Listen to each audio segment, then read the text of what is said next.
Ukraine యుద్ధం కారణంగా America రష్యాల మధ్య తీవ్ర ఉద్రిక్తతలు కొనసాగుతున్న తరుణంలో ఒక నమ్మలేని మిస్టరీ చోటు చేసుకుంది.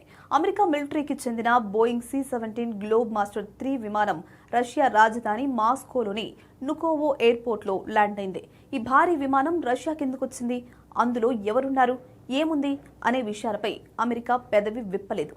అటు రష్యా ప్రభుత్వం సైతం దీని గురించి తమకు ఎలాంటి సమాచారము లేదు అని చెప్పడంతో ఈ విమానం ప్రయాణం ఇప్పుడు ఒక అంతర్జాతీయంగా చర్చనీయాంశమైంది. ఆగస్టు 25న జరిగిన ఈ ఘటన వెనుక CIA డైరెక్టర్ జాన్ రాట్క్లిఫ్ రహస్య పర్యటన ఉన్నట్లు అంతర్జాతీయ మీడియా కథనాలు వెల్లడించాయి. రష్యా ఉన్నత అధికారులతో కీలక చర్చలు జరిపేందుకే ఆయన ఈ విమానంలో మాస్కో చేరుకున్నట్లు సమాచారం. ఈ విమానం ఆగస్టు 23న వాషింగ్టన్ సమీపంలోని ఆండ్రూస్ ఎయిర్ ఫోర్స్ బేస్ నుంచి బయలుదేరి లాత్వియా రాజధాని రీగాకు చేరుకుంది. ఆగస్టు 25 ఉదయం అక్కడి నుంచి బయలుదేరి అక్కడి నుంచి 2 గంటల ప్రయాణం తర్వాత మాస్కోలోని నుకోవో ఇంటర్నేషనల్ ఎయిర్పోర్ట్లో ల్యాండ్ అయింది. అదే రోజు మధ్యాహ్నం రీగాకు తిరుగు ప్రయాణం అయింది. CIA డైరెక్టర్ మాస్కోలో ఉన్న సమయంలో ఉక్రెయిన్ డ్రోన్ దాడులు జరగకుండా నిలిపివేయాలని అమెరికా అధికారులు ఉక్రెయిన్ను కోరినట్లు నివేదికలు పేర్కొన్నాయి. విమానం ల్యాండ్ అయిన తర్వాత అమెరికా దౌత్య సిబ్బంది వాహన శ్రేణిని రష్యన్ పోలీసులు ఎస్కార్ట్ చేస్తూ తీసుకెళ్లడం కనిపించింది.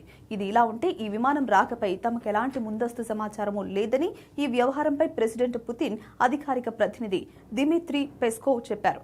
అంతేకాకుండా ఈ వారంలో అమెరికా ప్రతినిధులతో ఎలాంటి అధికారిక సమావేశాలు ఖరారు కాలేదని తెలిపారు. వైట్ హౌస్, పెంటగాన్ లేదా మాస్కోలోని అమెరికా రాయబార కార్యాలయం ఈ పర్యటన ఉద్దేశంపై ఇప్పటి వరకు ఎలాంటి అధికారిక ప్రకటన చేయలేదు. ఉక్రెయిన్ రష్యా యుద్ధం కారణంగా ఇరు దేశాల మధ్య దౌత్య సంబంధాలు పూర్తిగా క్షీణించిన నేపథ్యంలో ఈ విమానం రాక అంతర్జాతీయంగా తీవ్ర కలకలం రేపింది. దీని వెనుక ప్రధానంగా 2 కారణాలుండొచ్చని నిపుణులు అంచనా వేస్తున్నారు. ఇటీవలే అమెరికా మాజీ మెరైన్ రాబర్ట్ గిల్మన్ రష్యా జైలు నుండి విడుదలయ్యారు. రష్యాలో ఇంకా మగ్గుతున్న మిగిలిన అమెరికన్ ఖైదీల విడుదల కోసం రహస్య చర్చలు జరపడానికి ఈ పర్యటన జరుగుండొచ్చు. అలాగే ఉక్రెయిన్ సంక్షోభంపై తెర వెనుక దౌత్య చర్చలు జరపడానికి లేదా ఇరు దేశాల మధ్య నిలిచిపోయిన కమ్యూనికేషన్ ఛానళ్లను పునరుద్ధరించడానికి ఈ అత్యున్నత స్థాయి నిఘా అధికారి పర్యటించుండొచ్చని భావిస్తున్నారు.